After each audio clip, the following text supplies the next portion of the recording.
հոկտեմբերի 27-ը բացահայտված է։ Ինչու չի բացահայտվում, պարոն Սարգսյան։ Իհարկե բացահայտված չի։ Եվ ես բազմաթիվ անգամներ ասել եմ, քանի դեռ արտաքին քաղաքական վարկածը, որ բազմաթիվ առումներով հնչեցվել է, չի ստուգվել, չի ճշտվել, այն բացահայտված համարել հնարավոր չի։ Պարոն Սարգսյան, պարոն վարչապետը պարբերաբար ընդդիմադիր ժամանակահատվածում ասում էր, այս կբացահայտվի հոկտեմբերի 27-ը, եթե իշխանափոխություն լինի։ 7 տարի է իրենք իշխանության են, բայց փաստացի հոկտեմբերի 27-ը բացահայտված չի։ Ով է խանգարում։ Եթե այն ժամանակ Սերժ Սարգսյանն էր խանգարում, Ռոբերտ Քոչարյանն էր խանգարում, հիմա ով է խանգարում։ Գիտեք, այն վարկածը, որ արտաքին քաղաքական հետ հոկտեմբերի 27-ի օժտագործության հետ կախված մեղրի տարբերակով, այդ վարկածը ստուգված չէ։ Ինչ վերաբերվում է ներքին վարկածին, որտեղ արտաքին քաղաքական ուժերը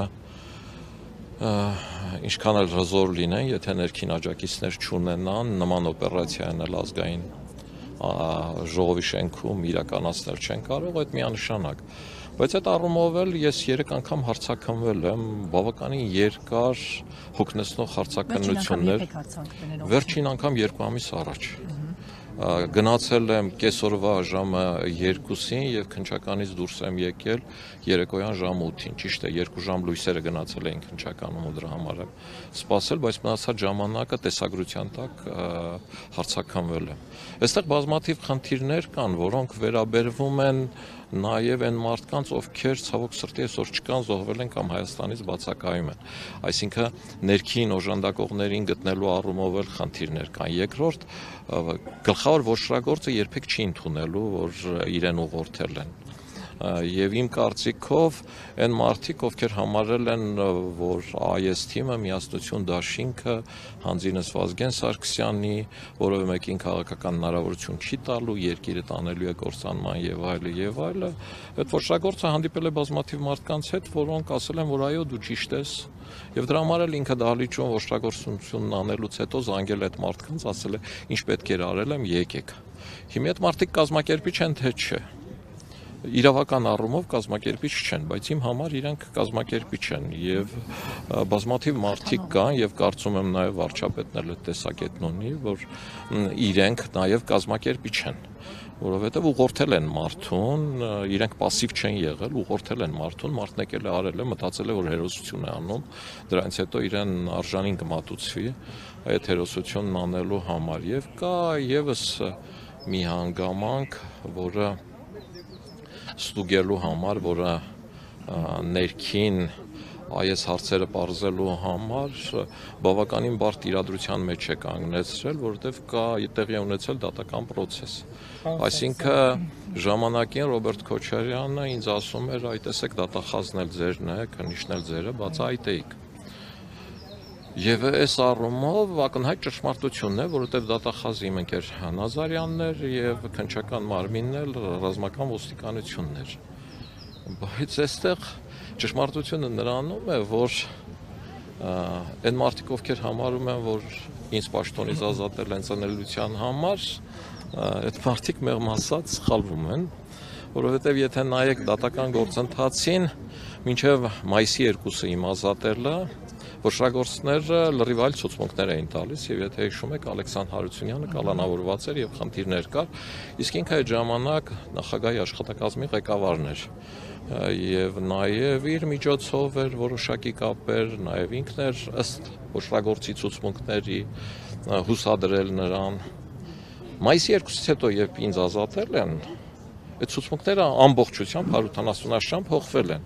Եվ ոչռագործները ցուցմունքներ են տվել, որ այդ ցուցմունքները իրենց սկսից կորզել են ճնշումների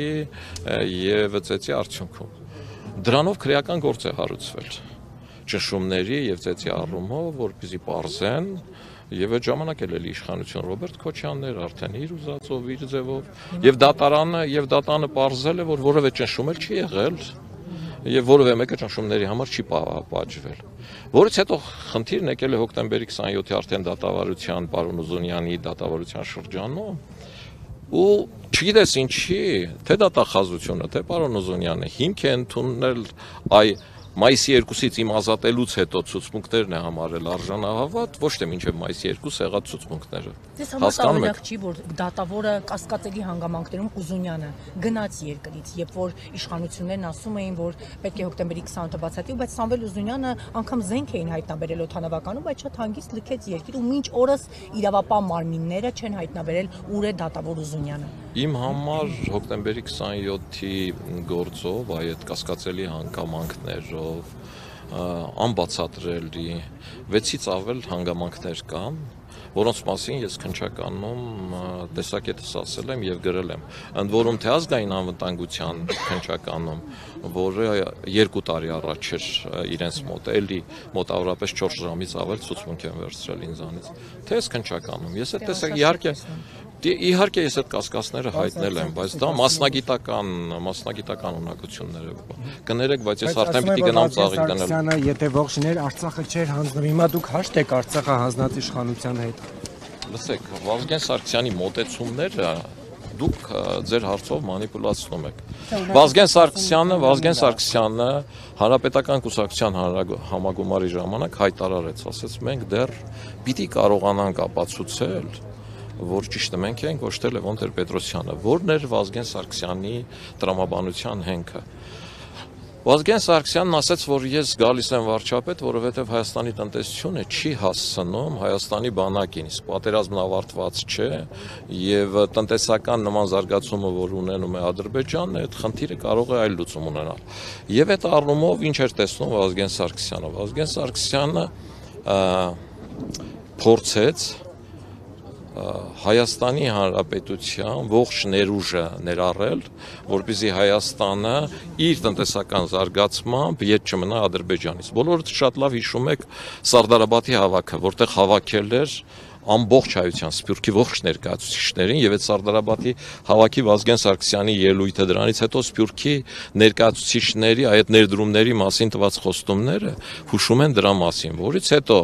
Վազգեն Սարգսյանը խնդիր դրեց այդ տնտեսությունը զորացնելու համար պայքարել կոռուպցիայի դեմ եւ այդ առումով էլ իր ելույթները շատ լավ հիշում եք, այսինքն խնդիրը տնտեսությունը ոտքի հանելով հասնել նրան, որ Հայաստանը իր բանակով, իր սպառազինությամբ որևէ կերպ չզիջի Ադրբեջանին։ Երկրորդ Վազգեն Սարգսյանը համարում էր, որ Լեռնային Ղարաբաղի խնդրի լուծումը նաև